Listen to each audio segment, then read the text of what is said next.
C'est ici le débrief. Allez, c'est parti, assieds-toi. Salut à tous, c'est Conscience Foot. Nouvelle vidéo. On va partir sur une petite analyse. Donc, deux petits avant-matchs de Espagne-Italie qui se déroulera demain, mardi soir, et mercredi soir, Angleterre-Danemark. Donc, on va partir directement sur le match Espagne-Italie. Qu'est-ce que je pense de ce match? Déjà, ça va être un beau match. L'Espagne-Italie qui sont en demi-finale. L'Espagne qui a galéré lors du dernier match contre la Suisse. Et l'Italie qui est passée contre la Belgique qui a réalisé un grand match. Donc pour moi, je pense que l'Italie va être pour moi par un peu favori, même s'il y a la blessure de Spinazzola qui va quand même les handicaper. Mais pour moi, l'Italie reste un peu au-dessus au niveau du collectif et avec une meilleure défense que l'Espagne. Pour moi, l'Espagne, ils ont montré trop de faiblesse défensivement. Sur les coups de pied arrêtés, ils se font souvent dominer, on va dire, sur les coups de pied arrêtés, au niveau des corners, des coups francs.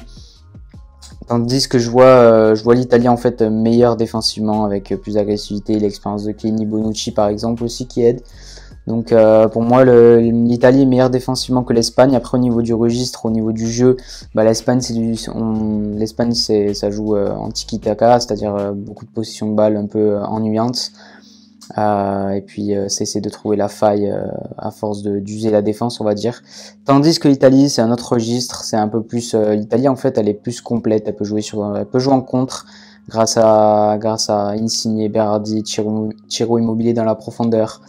L'Italie peut aussi avoir la balle et bien l'exploiter d'une bonne manière avec des milieux de terrain italiens qui peuvent casser, on va dire en une passe, ils peuvent casser la défense.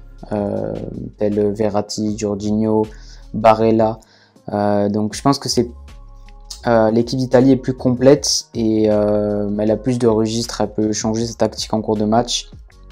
L'Espagne a des joueurs de qualité avec Ferran Torres, Morata, ils ont quand même une bonne finition aussi devant. Mais je trouve que l'équipe d'Italie va prendre, pour moi je pense que l'équipe d'Italie va prendre l'ascendant au milieu de terrain, avec des meilleurs milieux de terrain que l'Espagne, Koke, Busquets. Pour moi, je pense que l'équipe d'Italie va avoir un lien technique au milieu de terrain qui sera plus important que celui d'Espagne. Il y aura plus de facilité à trouver les attaquants du côté italien que les Espagnols, étant donné que l'Italie joue avec un bloc qui est plutôt haut, donc la défense suit aussi, avec une défense plus agressive qui va pouvoir monter sur les attaquants espagnols. Donc je vois une qualification italienne 2-1. L'autre demi-finale Angleterre-Danemark, qu'est-ce que j'en pense? Je pense déjà que le Danemark, ils font une belle compétition. Ils ont sorti le Pays de Galles 4-0, il y a un très beau collectif avec de bons joueurs, il y a un vrai état d'esprit dans ce groupe. D'un autre côté, on a l'Angleterre qui a fait une démonstration, qui a gagné 4-0 contre l'Ukraine avec un bon retour d'Harry Kane qui a marqué 2 buts, il aurait pu en mettre 3. Sterling qui a très bien joué, on a une défense d'Angleterre qui est plutôt solide avec John Stones derrière. Walker, voilà, c'est quand même très solide. Il y a un très bon banc aussi, Jack Grealish, Henderson, Rashford, Foden. Non, c'est très costaud l'Angleterre, c'est un très gros groupe. Donc il y a un avantage forcément, l'Angleterre est favori pour cette demi-finale comparément au Danemark sur la profondeur du banc déjà. Sur la qualité technique aussi, mais attention à ne pas sous-estimer le Danemark parce que voilà, il y a quand même des surprises durant cette Euro. On a vu le République tchèque et les Pays-Bas, pourtant ils étaient quand même un peu en dessous des Pays-Bas. Voilà, il y a des équipes collectivement comme la Suisse, ils ont très bien joué contre l'équipe de France.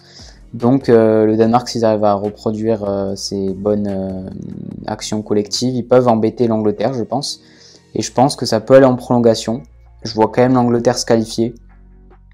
Je vois l'Angleterre se qualifier honnêtement, mais dans la difficulté. Je pense que le Danemark va beaucoup embêter l'Angleterre, va faire mal à l'Angleterre.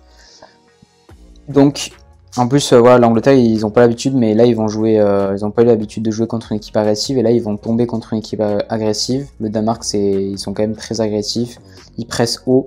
Il y a un vrai état d'esprit, donc ça sera compliqué pour l'Angleterre. Honnêtement, je pense que ça sera compliqué. Je vois quand même une qualification de l'Angleterre de par le banc qu'il y a, les joueurs que je vous ai cités auparavant. Donc voilà, une qualification de l'Angleterre. Honnêtement, je vois un beau match ouvert. Je vois un 2 partout avec une qualification de l'Angleterre 3-2. Voilà, je vois une qualification quand même de l'Angleterre. Ce qui nous donnerait, donc selon mes pronostics, une finale Italie-Angleterre. Voilà. Donc j'espère que tu as kiffé cette vidéo. N'hésite pas à liker, partager, commenter.